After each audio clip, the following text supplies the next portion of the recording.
ध्यान देंगे जरा।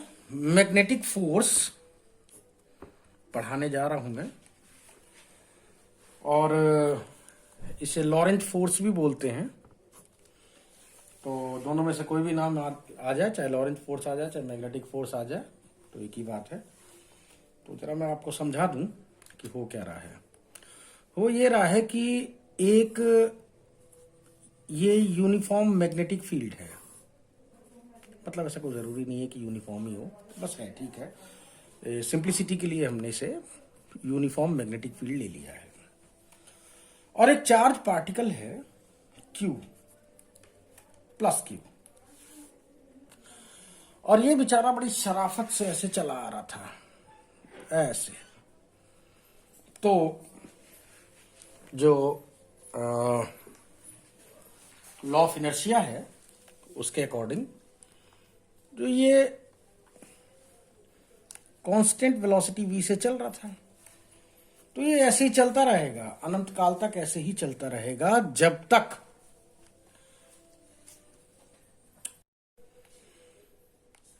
तक इसके ऊपर कोई एक्सटर्नल फोर्स ना लगे, राइट ना।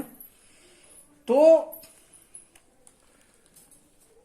अब ये चल रहा है इस तरह से, अपने ट्रैक पे चल रहा है ये कांस्टेंट वेलोसिटी से, और अब इसी बात है, इसके ऊपर कोई फोर्स अप्लाई नहीं होगी तो सीधा ही चलता रहेगा ये। लेकिन जैसे ही ये किसी मैग्नेटिक फील्ड के अंदर जैसे ये एंट्री करेगा, वैसे ही ये अपने पाथ से डिफ्लेक्ट हो जाएगा। ये एक सब्साइडरी फोर्स एक्सपीरियंस करेगा। यानी अगर ये अपने पाथ से अगर डिफ्लेक्ट हो रहा है, यानी कि ये इसका ओरिजिनल पाथ है, ये इसका ओरिजिनल पाथ है, राइट।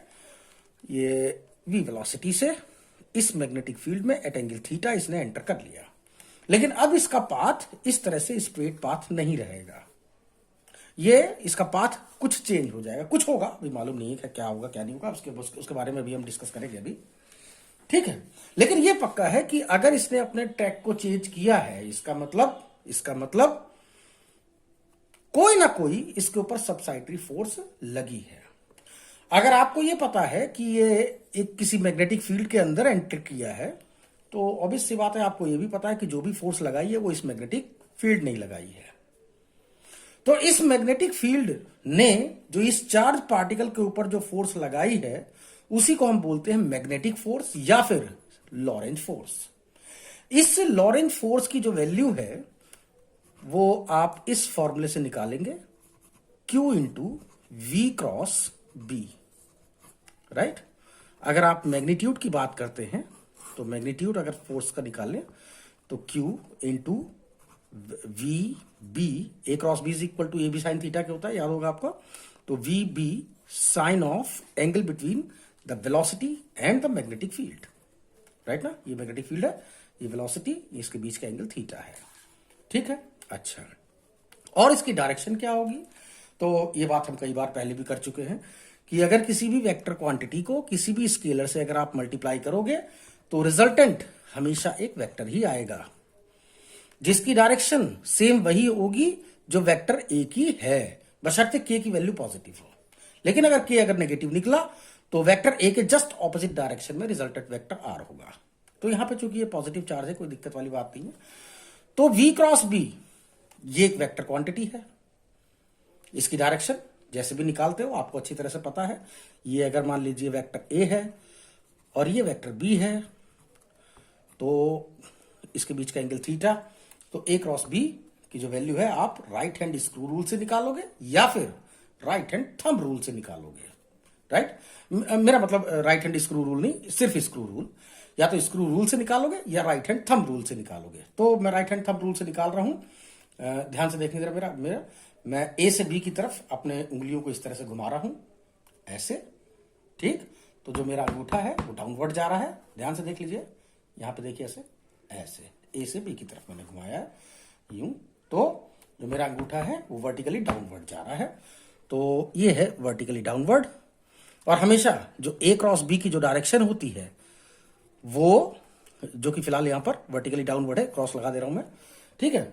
और जो ए क्रॉस बी की जो डायरेक्शन है वो वेक्टर ए और वेक्टर बी के ठीक परपेंडिकुलर होगा, या तो अपवर्ड होगा या डाउनवर्ड होगा, जैसा भी होगा वो तो ए क्रॉस बी की डायरेक्शन जो स्क्रू रूल से जो भी आएगा वही बताएगा आपको। तो जो v क्रॉस b जो कि एक वेक्टर क्वांटिटी है, अगर मैंने इसको एक स्केलर से मल्टीप्लाई किया है तो रिजल्ट भी क्या आ रहा है, एक वेक्टर ही आ रहा है जो कि फोर्स आ रही है। इस फोर्स की डायरेक्शन, मैग्नीट्यूड तो ये है ही, जो फोर्स की डायरेक्शन है वो सेम वही होगी जो इस वेक्टर की है। तो इस वेक्टर की डायरेक्शन क्या है इस फिगर के अकॉर्डिंग, ये हो गया v, ये हो गया b। ध्यान रखिएगा, क्रॉस प्रोडक्ट निकालते हुए दोनों ही वेक्टर एक ही पॉइंट से डिजाइन होने जरूरी है। तो ये हो गया वेक्टर v, ये हो गया वेक्टर b। तो v से b की तरफ अगर आपने इसे घुमाया यूं उंगली को अपनी ऐसे, तो इस फिगर के अकॉर्डिंग जो फोर्स की डायरेक्शन है वो वर्टिकली डाउनवर्ड जा रही है, ये फोर्स की डायरेक्शन हो गई। ठीक है, और ये मैं मैग्नीट्यूड लिख दे रहा हूं, ये मैग्नीट्यूड है इसका। और ये जो फोर्स है ये वेक्टर v और वेक्टर b के दोनों के परपेंडिकुलर होगा, राइट। अच्छा, अगर ये बाय चांस नेगेटिव चार्ज होता तो क्या होता, तो आपको अच्छी तरह से पता है that a cross b is equal to किसके होता है, माइनस b क्रॉस a के होता है ना, याद है ना। तो इसका मतलब v क्रॉस b, अगर ये नेगेटिव पॉजिटिव की जगह अगर ये नेगेटिव चार्ज होता तो मुझे फॉर्मूला लिखना पड़ता f is equal to minus q into v cross b. तो v क्रॉस b के जस्ट ऑपोजिट डायरेक्शन में होता। तो v क्रॉस b अगर ऐसे है तो अगर ये नेगेटिव चार्ज होता तो फोर्स की डायरेक्शन कैसी होती, v क्रॉस b के, ये v क्रॉस b की डायरेक्शन है तो इसके जस्ट अपवर्ड, जस्ट ये डाउनवर्ड जा रहा है तो अपवर्ड। ठीक है, तो इस कंडीशन में मैग्नीट्यूड की जो वैल्यू, जो मतलब फोर्स का जो मैग्नीट्यूड है वो तो वही रहेगा, q into q v b sine theta, वो तो यही रहना है। ठीक है, क्योंकि ये नेगेटिव केवल डायरेक्शन को इंडिकेट करने के लिए है, ना कि इसके मैग्नीट्यूड पर कोई फर्क डालने वाला है। मैग्नीट्यूड का पॉजिटिव नेगेटिव से कोई लेन देना नहीं है। ठीक है, अच्छा, इसमें हम स्पेशल केस अगर लें तो स्पेशल केस में कुछ स्पेशल केस ले रहे हैं हम।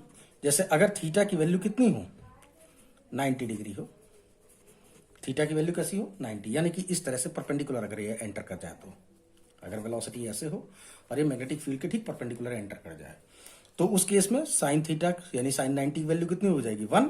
तो एफ इज इक्वल टू किसके हो जाएगा, क्यू वी बी साइन ना, साइन 90 की वैल्यू 1 तो क्यू वी बी। और ये जो फोर्स है ये मैक्सिमम फोर्स लग रही है।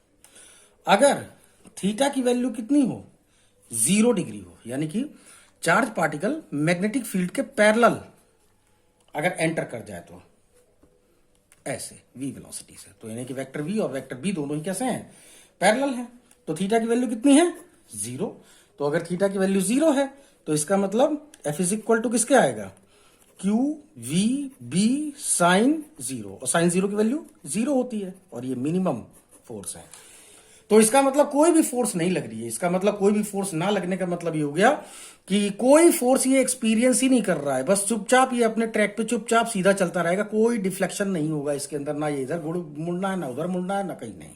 ठीक है, अच्छा, तीसरी बात, अगर इसकी, ये इंपॉर्टेंट है आपके लिए, कि अगर चार्ज पार्टिकल मैग्नेटिक फील्ड के अंदर ही है लेकिन उसकी वेलोसिटी 0 है, वो रुका हुआ है वो, राइट।